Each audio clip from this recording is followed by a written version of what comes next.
kompressioonravi sukka ja põlviku jalga panemine.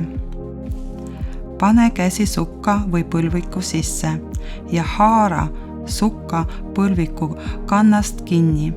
Hoia sukka põlviku kannast kinni ja pööra sukk põlvik pahupidi, nii et labajala osa jääb pööramata.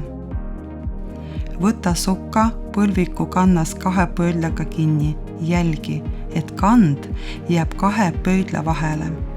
Lükka varbad sisse ning tõmba sukka põlviku kanna osa peale.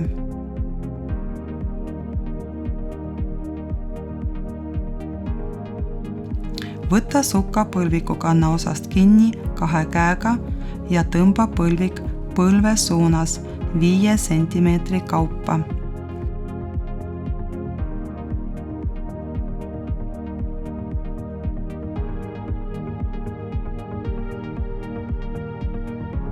Põlvik on õigesti jalas, kui ta ulatub 2 cm allapoole põlveliigest. Ravisukka pannakse jalgad täpselt samamoodi nagu põlvikuid.